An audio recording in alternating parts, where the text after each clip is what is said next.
them right now about the way this offensive line is playing? Right now, they're saying that we're kind of just taking off. We just keep going up and keep getting better and better each week. So these next few weeks, we hope to continue to get better, and we will. What do you feel within yourself in the group, the guys that are out there doing it? Do you feel that? Can you sense that? Yes, I can.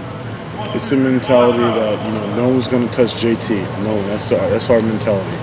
Whatever you do, if you have to fight, scratch, crawl, no one's going to get there. And we're going to dominate the line of scrimmage.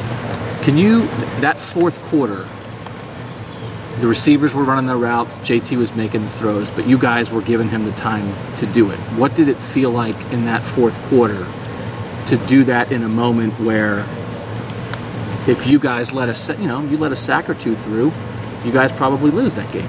How did you do that in the fourth quarter? I think everyone on our line, we just kind of took pride in our job to protect JT. Hey folks, we got KJ Hill here. So we know you were such a young guy playing last year. If you could describe for the people who aren't offensive line experts how you're better, right? I assume you feel like you're a better player just because you're a year older. How are you better this year compared to when you were playing as a true freshman? I feel like overall I understand the offense more. Last year I was, people said, my left and my right. And this year I feel like, I know the offense and I'm much more physical player than I was last year. I'm quicker off the ball. How much have you helped a guy like Demetrius, who came into that left guard position after Brandon's injury? I helped, Demetrius with, he's a great player. I just helped him, calm down, because when your name is called, you have to be ready, and I think, Demetrius Knox, he was ready. Yeah, what have you seen out of him since he stepped up into that starting role? I see a lot of fight and strain in him. And some of these newer guys that are behind you on the two deep, how have you helped them come along? Because you're a guy who was kind of in their position last year and then obviously starting this year. It just involves, extra time. I'm always there for when they have questions to ask, and I can watch film with them anytime. So I try to walk them through all those steps to get better. And then, how important has Coach Stud been in the development of yourself, and then the offensive lineman in general? Coach Stud, he's a great coach. He always is going to push the best out of you, always, no matter what. So you've played next to Billy for a year and a half now. He's started for 4 years here. He's a captain. Just like, who is Billy Price?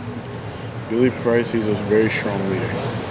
I say his leadership skills are up here, like they're off top. When I first started playing as a freshman, the first thing he said to me in the very first game, jog out there, don't look around. I didn't listen, looked around, saw all those fans. I got so nervous. And, he ended up calming me down, and I was ready to play my first game as a true freshman. Okay. Because he's been through that. He played as a true freshman, so he would know what it was like, and he's trying to tell you what it was like. He's always telling me that he's been in my position before, and whenever I'm not doing well at a certain thing, he says, I was once there. You can do this. You can fight past that. So you're saying you guys as an offensive line are saying we're not going to let anybody get to JT. What do you think that does for JT as a quarterback when you guys aren't letting anybody get there? How do you see it affect a quarterback when he has a clean pocket to make a throw? I think it clears his mind more, and all those open routes that are more open, I think he can see them more.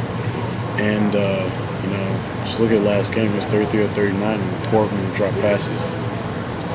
It's really good. I mean, do you take personal pride in that? Knowing, yes, I do. Okay, that you're part of that. You and the 5 guys on the line are a big part of that 33. How that happened? Yes. Mike, GT said in there that receivers and quarterbacks are doing a good job of talking about what they anticipate on Fridays, and then they see what they expect to see on Saturday. That wasn't always the case in like 2015 and even last year for you guys. Are you seeing what you expect to see more this year than you did last year? Seeing on the field, like you going planning in the games. Yeah, like what you expect to see from the front. So you better at that? Are you guys better at that this year? Yes. Like how I would say we prepare more. We prepare a lot more. We go over things constantly.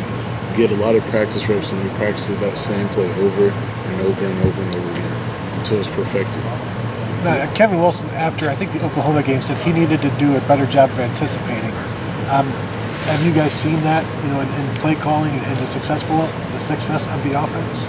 Yes, I think Coach Wilson is a great play caller, and he's helping us get better each week. I'm sure you've already been asked about Meach. How has he done? Meach has done an astounding job. He came in when his number was called and he played really well. What about Isaiah? He's a lot more mature, and just this game kind of proves how mature he was. Not one time did he hang his head down. Not one time. He kept his head up, and all 5 of us kept fighting until the very end.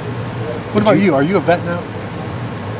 I wouldn't consider myself a vet yet. I still got a bunch of older guys teaching me new things every day.